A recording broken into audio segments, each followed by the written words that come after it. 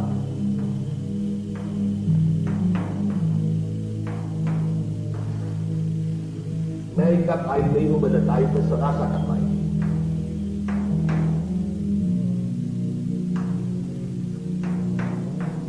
تین کیا ہے؟ نفس،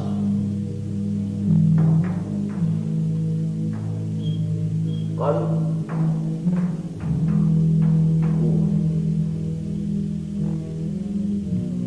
اور عجیب بات یہ ہے، اور یہ انشاءاللہ ایک اور مضمون جب ہم پڑھیں گے تو زیادہ تفصیلی بحث ہوگی.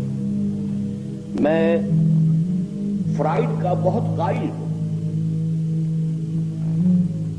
Of his equity of vision, observation, equity of observation. اس نے بھی نفس انسانی کے 3 لیول آئیڈینٹیفائی کی. سب سے نیچے والے کو وہ کیا کہتا ہے؟ اڈ اور لیبیڈو. اس کے اوپر ایگو، پھر اس کے اوپر سپر ایگو. یعنی یہ مشاہدہ کر لینا بہت بڑی بات ہے کہ انسان کی معنوی شخصیت کے 3 لیول ہیں. اگرچہ اڈ اور لیبیڈو کو تو ہر انسان سمجھ سکتا ہے، یہ حیوانیت ہے، اس کے سارے حیوانیت کا جو خلاصہ ہے وہ یہ نفس ہے. پھر ایگو، پھر سپر ایگو. تو صرف 3 کی تقسیم کے اعتبار سے میں اس کا بہت قائل ہوں. باقی نہ وہ ایگو کو صحیح سمجھتا ہے، نہ سپر ایگو کو سمجھ سکتا ہے. سپر ایگو جس شے کا نام اس نے قرار دیا وہ بالکل اس کا دھوکہ اور فریب ہے. اب اس کی تفصیل میں نہیں جاؤں گا. وہ روح انسانی ہے. یہ جو قلب ہے اس کے اوپر دونوں دباؤ کرتے ہیں. قلب کا نام اس لیے ہے قلب ماہیت. کسی شے کی اصل حقیقت کا اسینشل چینج اگر ہو تو قلب ماہیت. اور دل بیچاری وہ شے ہے ہمارے جسم کا وہ عضو ہے جسے کسی کل چین نہیں ہے. یہ یا سکڑ رہا ہے یا جو ہے سکڑ رہا ہے پھیل رہا ہے، سکڑ رہا ہے پھیل رہا ہے، سکڑ. باقی ہر ٹیشو جو ہے وہ ہمارا آرگن ٹیشو تو خیر اس کا بھی ہے کہ جو ریسٹ کرتا ہے، لیکن یہ کہ آرگن، ہر آرگن کے لیے ریسٹ ہے ایکسپٹ ہارٹ. اور یہ ایک حالت میں رہتا ہی نہیں. ابھی وہ پھیل رہا ہے، پھر سکڑ رہا ہے، پھیل رہا ہے، پھر سکڑ رہا ہے. قلب کو کہتے ہیں اس لیے قلب کے معنی تبدیلی. اسی سے لفظ انقلاب بنا. اب یہ ساری جو ہے ابھی آپ یہاں سے باب انفعال کیا ہو گیا؟ انقلاب تبدیل ہو جاتا ہے. قلب پر ایک طرف تو دباؤ آ رہا ہے نفس کا، ایک طرف آ رہا ہے. کبھی ہمارا قلب کیا ہے؟ کبھی نیکی، کبھی بدی، اکثر و بیشتر. کبھی دل کا رجحان ادھر ہو گیا، نفس نے قابو کر دیا تو ہم بدی کی طرف راغب ہو گئے. کبھی ہوش آیا، روح نے کچھ کیا اپنی طرف تو کسی نیکی کی طرف راغب ہو گئے. نفس مطمئنہ وہ ہوتا ہے کہ جو نفس کے اوپر تو پوری طرح قابو کر لے اور پوری طرح لوگ یا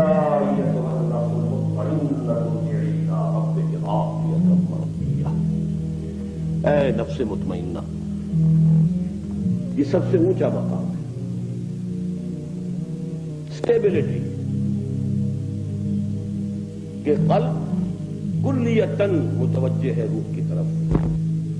یہ انوار سے منور ہو کر پورے وجود کو اس نے اپنے قابو میں لیا، گورن کرتا ہے. The animal existence is controlled by that super ego now, and that is روح.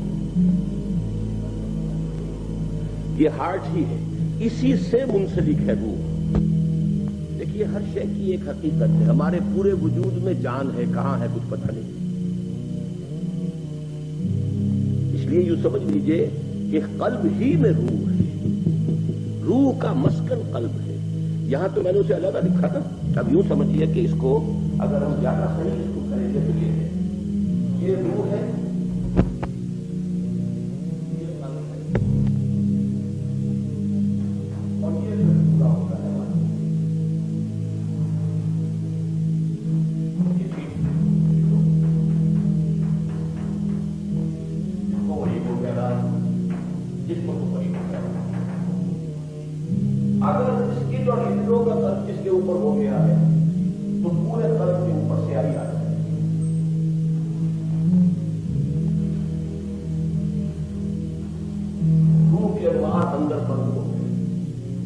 اسی لیے میں کہا کرتا ہوں کہ پھر انسان چلتا پھرتا مقبرہ یا تعزیہ بن جاتا ہے.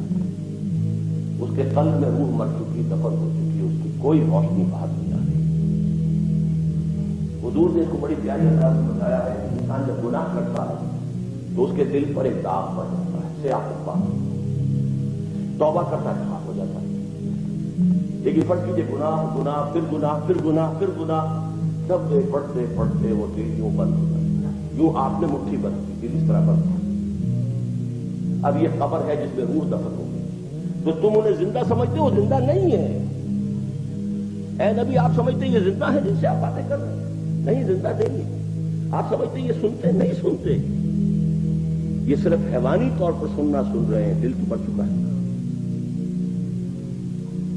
مجھے یہ ڈر ہے دل زندہ تو نہ مر جائے، کہ زندگانی عبارت ہے تیرے جینے سے. بڑا پیارا شعر ہے.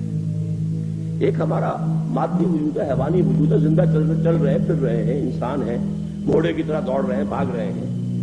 مجھے یہ ڈر ہے دل زندہ تو نہ مر جائے، کہ زندگانی عبارت ہے تیرے جینے سے. اگر قلب ہے، چنانچہ سورہ قاف میں الفاظ ہے لمن کان لہو قلب، جس کا دل ہے. ویسے تو دل سب کا ہے.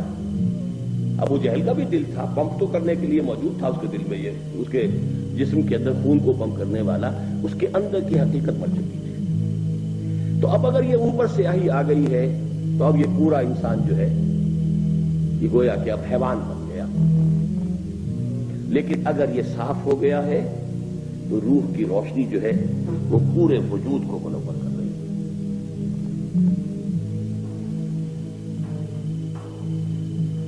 یہ جب روح انسانی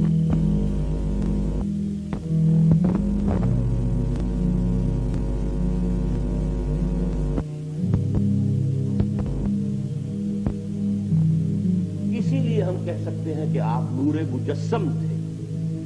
اس اعتبار سے کہ آپ کے وجود کے اوپر آپ کے روحانی انوار یا روح کی نور کا اتنا غلبہ تھا. It had penetrated each and every cell of his existence. اس معنی میں نور مجسم ہے، کہے کوئی حل نہیں. نور مجسم. ہمارا حال یہ کہ کبھی ادھر کبھی ادھر، 2 قدم ادھر تو 1 قدم ادھر.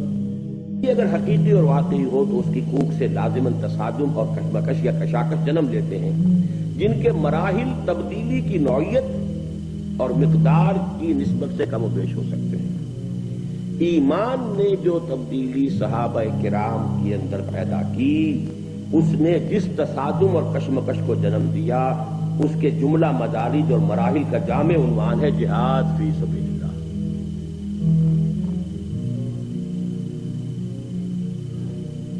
آپ کی تبدیلی ہوئی، کشاکش ہو گئی، تب تبدیلی تصادم ہوا، اس تصادم کا نام ہے جہاد فی سبیل اللہ. یہاں چونکہ ابھی آپ کی بعد میں آئے گی، جو اس کا ترجمہ ہوگا فارسی میں کوشش، انگریزی میں اسٹرائیو فار سمتھنگ، ٹو ایکسرٹ، اور جہاد اس کا ترجمہ فارسی میں ہوگا کشاکش، اور اس میں ہوگا اسٹرگل.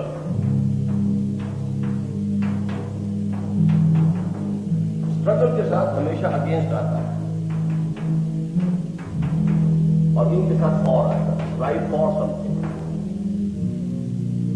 جوہد جو ہے وہ ایک یکطرفہ فینومینل ہے. جہاد 2 طرفہ اسٹرگلنگ اگینسٹ ایچ ادر. کوشش ایک یکطرفہ عمل ہے، آپ کوشش کر رہے ہیں کسی کام کے لیے، لیکن جب مقابلہ ہو جائے کہ اسی کے لیے کوئی اور بھی کوشش کر رہا ہے، یہی چیز میں بھی حاصل کرنا چاہتا ہوں، آپ بھی حاصل کرنا چاہتے ہیں، اب ہمارا مقابلہ ہوگا، یہ جہاد ہوگا. اور اگر کوئی درمیان میں چیلنج نہیں ہے، کوئی رکاوٹ نہیں ہے، اور میں اس کو حاصل کرنے کی کوشش کر رہا ہوں، یہ جوہد ہے. کوئی چیلنج ہے، کوئی رکاوٹ ہے، کوئی مقابلہ ہے، کوئی مسابقت ہے، وہ جہاد ہے.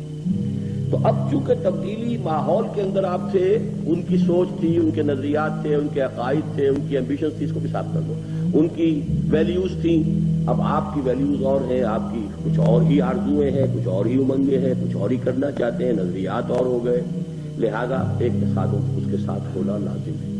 اس تصادم کے مراحل کو اپلوڈ کیجیے۔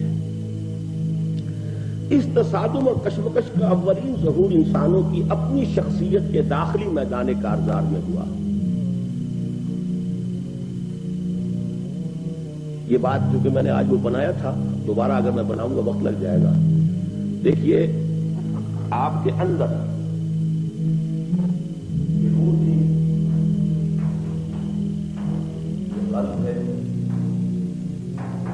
اور یہ طرح کا بہت بڑا حیوان،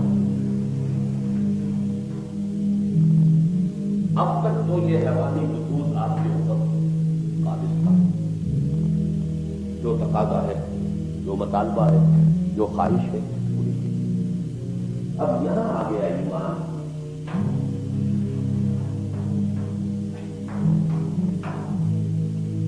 اب تقاضا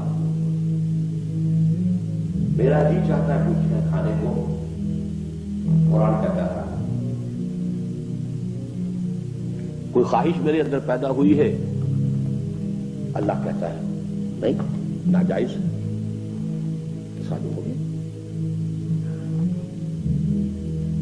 وہ اینیمل انسٹنکٹس ہے نا، اسی کے لیے بھاگ دوڑ ہے۔ لیکن جب یہاں آ گیا ایمان باللہ، ایمان بالآخرت اور ایمان بالرسالت، جب یہاں یقین پیدا ہو گیا کہ مرنے کے بعد زندہ ہونا، اللہ کے حضور جانا ہے، اللہ نے میری ہدایت کے لیے محمد کو بھیجا ہے، یہ کتاب ہے، یہ حرام کیا اس نے، اس کو حلال کیا۔ یہ conflict with in your personality, یہ کشاکش ابھی آپ کی شخصیت سے باہر نہیں، ماحول سے باہر نہیں ہے، وہ تو بعد میں آئے گی، with in your own personality. اس تصادم اور کشمکش کا اولین ظہور انسانوں کی اپنی شخصیت کے داخلی میدان کارزار میں ہوتا ہے۔ ایک تصادم میں خیر و شر میرے اندر ہر وقت چل رہا ہے، آپ کے اندر ہر وقت چل رہا ہے۔ یہی وجہ ہے کہ مجاہدہ مع النفس کو افضل الجہاد قرار دیا ہے۔ حدیث نیچے دے رکھی ہے، حضور سے دریافت کیا گیا ای الجہاد افضل یا رسول اللہ، اللہ کے رسول سب سے افضل جہاد کون سا ہے؟ فرمایا ان تجاہد نفسک فی طاعت اللہ، سب سے افضل جہاد یہ کہ اپنے نفس کے ساتھ جہاد کرو، اسے دباؤ، اس کی لگامیں کھینچو، اسے اللہ کا مطیع بناؤ۔ ایک اور حدیث کے الفاظ ہیں المجاہد من جاہد نفسہ، اصل مجاہد تو وہ ہے جو اپنے نفس کے ساتھ جہاد کرے، نفس کو کہ منہ زور گھوڑوں کو زیر کیا نہیں اور چلیں اللہ کے دشمنوں سے لڑنے کی، کلاشن کو ہاتھ میں لے لیے، ہینڈ گرینیڈ چلانا سیکھ لیا، جہاد فی سبیل اللہ ہو رہا ہے۔ نتیجہ کیا نکلے گا؟ وہی جو نکل رہا ہے۔ 15 لاکھ جانیں افغانستان میں دی جا چکی ہیں، یہی کہتے ہیں لوگ، ٹو واٹ یوز؟ یہ ہے سارا فساد۔ اول جہاد یہ ہے، پہلا جہاد یہ ہے، نفس کو دیر کرو۔ فرعون نے کہا تھا مصر کی حکومت میری ہے، الیس لی ملک مصر، کیا مصر کی بادشاہی میری نہیں ہے؟ میرا اختیار چلے گا، میری مرضی چلے، میں نہیں جانتا کون یہ موسیٰ آ گیا، کوئی اللہ ہے، کوئی اس کی شریعت ہے، کوئی قانون ہے۔ I know of no other Rabb except myself، میں مالک ہوں۔ تو میرا نفس بھی یہی کہتا ہے کہ یہ وجود جو ہے یہ میرا ہے، یا میرا حکم چلے گا، میں چاہتا ہوں provide me with this thing, you have to do it۔ کام جو منار کام ضرور نفس سے ماں ہم طرف فرعون، لیکن وہ عون، یہ عون جو ہے مدد کو کہتے ہیں عون، استعانت اسی سے بنا ہے، نستعین عون سے بنانا۔ عون ہمارے ہاں اردو میں یا پنجابی میں کہتے ہیں مدد آ گئی ہے، مطلب یہ کہ آپ کوئی کاروبار کو کوئی مکان تعمیر کرنا، مدد آ گئی ہے، جو لوگ ہاتھ بٹائیں گے جو اس کی تعمیر کریں گے۔ لاؤ لشکر کے لیے بھی مدد کا لفظ ہے، اس کا عون بھی تھا، اس کے لاؤ لشکر تھے، لہذا اس نے منہ سے بھی کہہ دیا انا ربکم الاعلی، میں فقیر آدمی ہوں، میرے پاس تو کوئی مدد نہیں ہے، کوئی لشکر نہیں ہے، لہذا میں منہ سے تو نہیں کہہ سکتا، لیکن اندر میرا دل یہی کہہ رہا ہے، میرا نفس جو ہے وہ دعوے دار اسی بات کا ہے۔ لیکن او راعون ہی راعون اس کے لیے غریب کے لیے چونکہ کوئی مدد نہیں ہے لہذا چپ ہے، زبان سے نہیں کہتا انا ربکم الاعلی، لیکن میرے اندر میرا نفس دعویٰ وہی کرتا ہے جو فرعون نے کیا تھا مصر میں، نفس ما ہم کم طرف فرعون نیست لیکن او راعون ہی راعون۔ اس تصادم اور کشمکش کا اولین ظہور انسانوں کی اپنی شخصیت کے داخلی میدان کارزار میں ہوا، یہی وجہ ہے کہ مجاہدہ مع النفس کو افضل الجہاد قرار دیا گیا۔ پھر جب ایمان اشخاص کے باطن میں، اسے رہنے دینا بھی، اس کو مٹا دو، اس کو رہنے دینا، جب ایمان اشخاص کے باطن میں اس طرح راسخ اور مستولی ہو گیا کہ ریب اور تشکک کے کانٹے نگل گئے، تو اب اسی جہاد و مجاہدہ کا ظہور عالم خارجی میں ظالموں، سرکشوں اور خدا کے باغیوں سے کشمکش اور تصادم کی صورت میں ہوا۔ یہاں ایک درمیانی لنک جو ہے رہ رہی ہے۔ اب یہاں سے یوں کر کے سمجھیے، جہاں سے اب یہ جہاد باہر نکلے گا تو سب سے پہلے سوسائٹی، کیونکہ میں پورا سرکل نہیں بنا سکتا، سوسائٹی سب سے پہلے تو شاید ماں باپ ہی راستے میں آئے، تمہارا دماغ خراب ہو گیا، پاگل ہو گئے، تمہیں اس لیے پڑھایا تھا، تم پر اس لیے پیسے خرچ کیے تھے، بیوی ناراض ہوگی کہ کیا تمہارا دماغ پھر گیا، معاشرہ جو ہے اس کے ساتھ تصادم ہو، society and social pressures. You have to resist them. اگر آپ میں حقیقی تبدیلی آئی ہے تو یہ پہلے اندر، پھر اس کے بعد اب یوں سمجھیے کہ یہ اب پولیٹیکل کے اسٹیٹ ہے، یہ زمین تو اللہ کی ہے، یہ اللہ کے اوپر کے بیٹھے ہیں، یہاں تو قانون اللہ کا چلنا چاہیے۔ یہ ہے مراحل اس جہاد کے، لیکن پہلا مرحلہ اندر ہے، کیونکہ اس کو وہاں بھی ہے،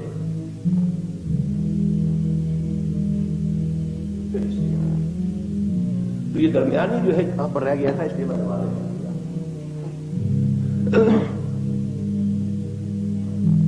جب ایمان اشخاص کے باطن میں اس طرح راسخ اور مستولی ہو گیا کہ ریب اور تشکک کے کانٹے نکل گئے، تو اب اسی جہاد و مجاہدہ کا ظہور عالم خارجی میں ظالموں، سرکشوں اور خدا کے باغیوں سے کشمکش اور تصادم کی صورت میں ہوا، جس کا مقصد قرار پایا تکبیر رب، وَرَبَّكَ فَكَبِّرْ۔ دیکھیے آج ہم پہنچ گئے وہ سورہ مدثر کی 3 آیات میں سے تیسری جو تھی۔ پہلے ہم نے کیا پڑھا تھا؟ انذار، یا ایھا المدثر قم فانذر۔ سٹارٹ ہوگا وہی جو آج بھی مضمون میں ہم نے پڑھا ہے، تمہیں اٹھا لیا جائے گا لازماً، بلا وربی لتبعثن ثم لتنبؤن بما عملتم۔ یہاں سے دعوت شروع ہوئی، پہنچے گی کہاں؟ تکبیر رب، رب کی بڑائی نافذ۔ تکبیر کے معنی ہم نے کر لیے اللہ اکبر کہنا، صرف یہ اس کی ابتدا ہے۔ اللہ، ہم کہہ رہے ہیں اللہ بڑا ہے، اللہ بڑا ہے، بڑا تو اللہ تو نہیں ہے اس وقت ماحول کے اندر، تو بڑا کوئی اور ہے۔ دنیا میں تو امریکہ بڑا ہے، پاکستان میں جو بھی اس کا دستور ہے وہ بڑا ہے، جو بھی حاکم طبقات ہیں وہ بڑے ہیں۔ نہ عدالت میں اللہ کو بڑا مانا جاتا ہے، نہ اس کے قانون کے مطابق فیصلے ہوتے ہیں، نہ پارلیمنٹ جو ہے اللہ کو بڑا ماننے کو تیار ہے۔ تو کہاں ہے اللہ بڑا؟ مسجدوں میں بھی وہ چودھری لوگ ہوتے ہیں بڑے، یا یہ کہ کہیں مولوی اگر تکڑا ہے تو وہ مولوی بڑا ہے، بڑا تو کہیں بھی نہیں اللہ۔ رب کو بڑا کرو، تکبیر کے لفظی معنی کیا ہے؟ رب کو بڑا کرو، بڑا تو ہے، اس کی بڑائی مانی نہیں جا رہی۔ ایسٹیبلش، یہ جہاد کیا؟